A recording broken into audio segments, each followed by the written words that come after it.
Hello there guys, welcome back to Younes Talks Football, welcome back to a brand new video. Today is a transfer day. Let's talk about transfers. Let's pretend, what happened last night didn't happen. Okay, no, we can't do that. Now that we've managed to, I wouldn't say recover, but it's been almost 24 hours since that game last night, and yeah, I have to say, I've still got the same feelings. I haven't changed. Yesterday, I felt that I was brutally honest. And a lot of you seem to enjoy that, so I'm glad.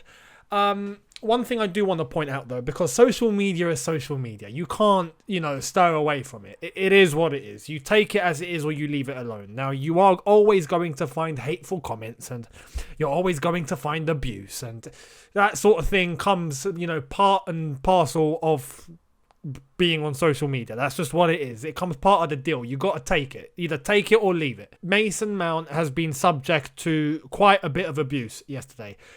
There's one thing between abuse and criticism. Two different things. To criticize in a respectful way, in a clear and concise way, is done in the hope that it gets through and someone gets better. Sometimes it's a good thing. It's needed for people to develop in whatever they do. It doesn't have to be football. Criticism, when it's valid, helps you get better.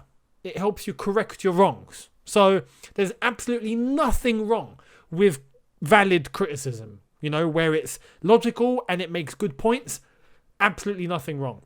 Where you cross the line is where you start insulting the guy's family and you start insulting him and you start, sending threats. And as I said, that's always on social media now. You can't get rid of it. It's something that you just can't get rid of. But please, if that is you, please stop.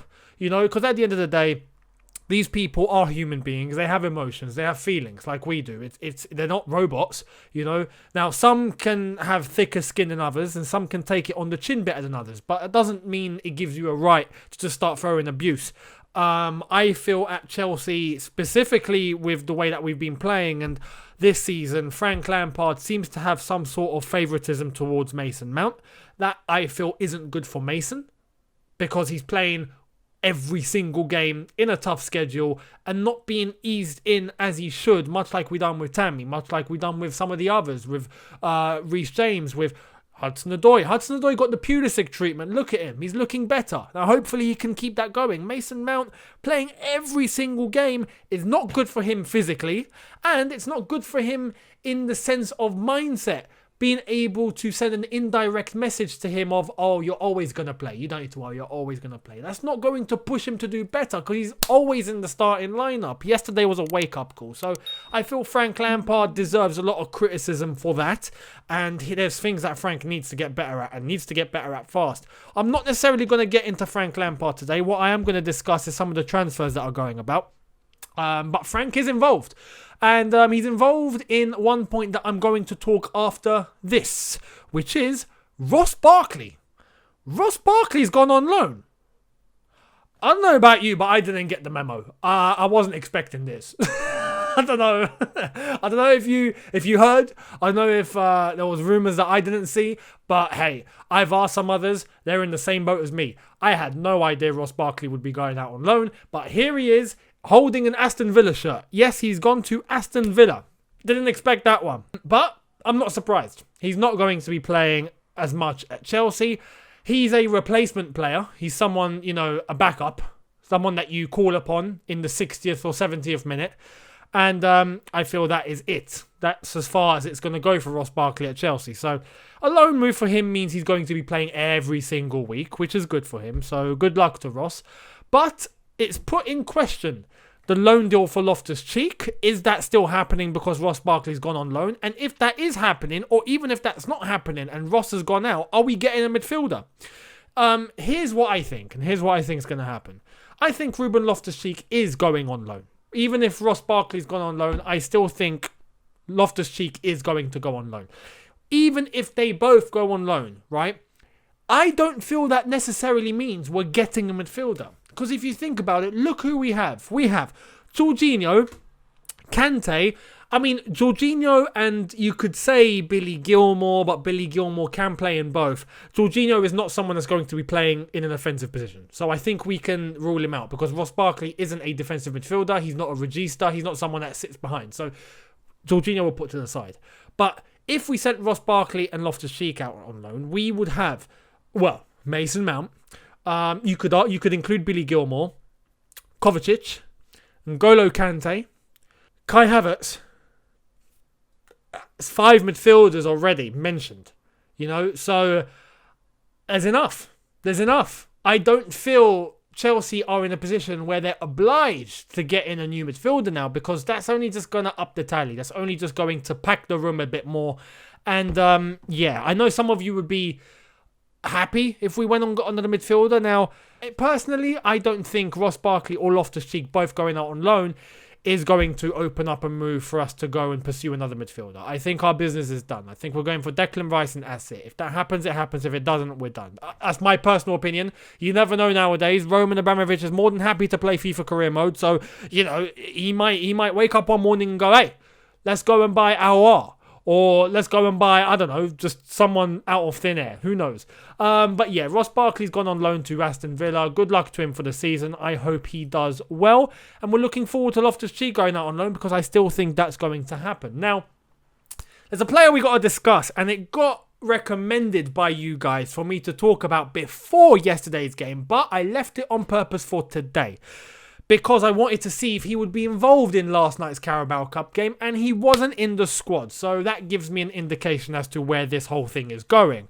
Marcos Alonso. Yes, there was a bust-up between Marcos Alonso and Frank Lampard. Why?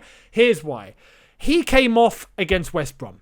He went straight down the tunnel. He didn't hang about. Apparently, he went to the dressing room. He picked up some of his belongings and he headed to the team bus. And he stayed in the team bus up until when all of his teammates got into the bus after the game.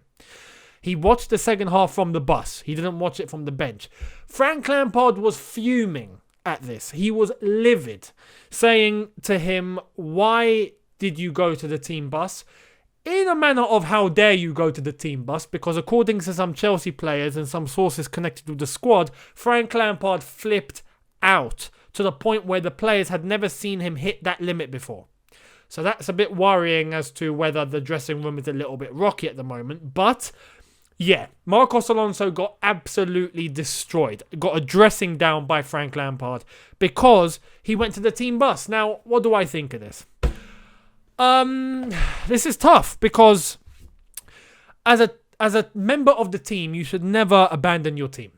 You should never abandon your teammates. You should never just leave your teammates hanging and go to the team bus. You should not do that. No matter if you got brought off, no matter if you've had a bust up, no matter what's going on.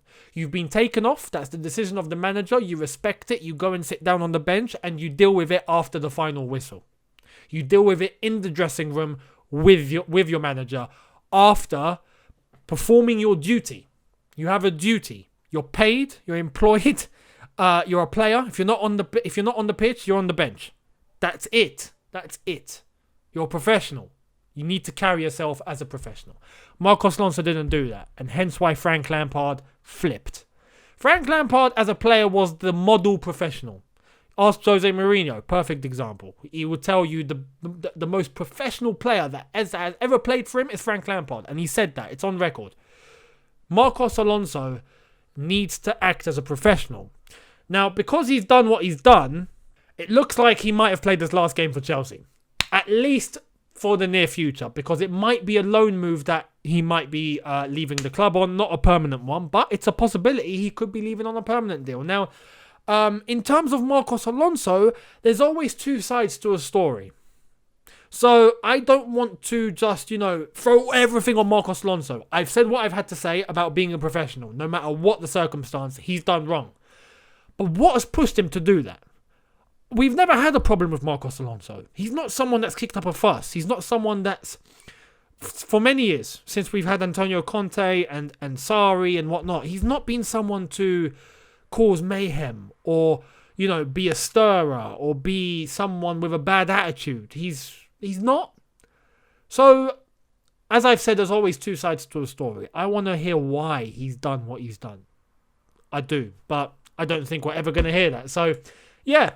Anyway, Fabrizio Romano has given us a bit of a lowdown in terms of what's going on with Chelsea outgoing players. And Marcos Alonso is mentioned, but here we are. Fabrizio Romano mentioned it on his Here We Go podcast. Yes, he's started his own podcast. Here We Go podcast. What a fitting name. But he said this. Inter and Juventus trying to sign Alonso on loan. No surprises there. We have both Antonio Conte trying to pick up his boy, and we have Maurizio Sarri trying to get Alonso. Well, he did utilise him 2 seasons ago. So, yeah. Everton want to sign Tomori, but Chelsea are looking to offload Rudiger instead. Now, apparently Jose Mourinho and Tottenham are interested in Rudiger. So, yeah, we'll see where that one goes. But Rudiger is looking like he's on his way out too. Kurt Zouma exit is impossible. Now, that's good to hear. That's good to hear, because I want him to be playing alongside Thiago Silva every week, right?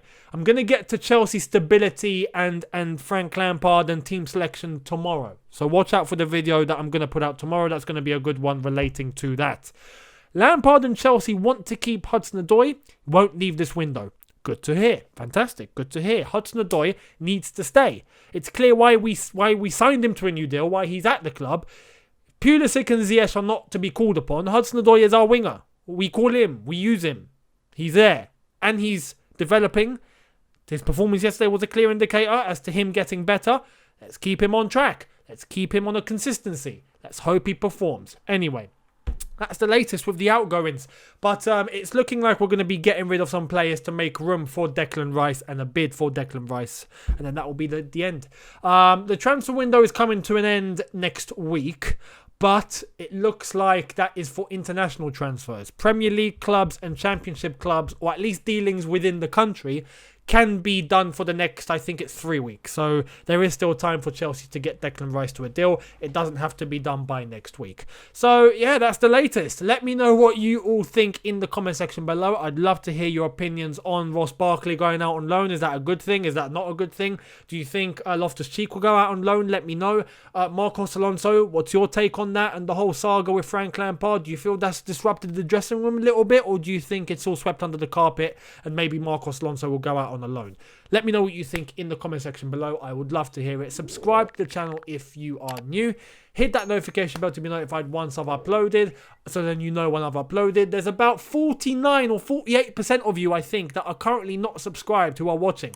Hit that subscribe button, please, and thank you. I appreciate all of your support, so thank you all so much. It's been a pleasure so far with this channel and launching it and doing what it's doing, and you guys have been amazing. So yeah, let's keep it going. Smash the like button. 7,000 likes is the target as usual, so smash it. And again, thank you all so much, and I'll see all of you tomorrow for the video where I'm going to be talking about Frank Lampard and his management of Chelsea so far. What is it that he's doing right and what is it that he's doing wrong? We'll get into that tomorrow. I'll see all of you then. Look after yourselves. Have a good one. Take care and peace.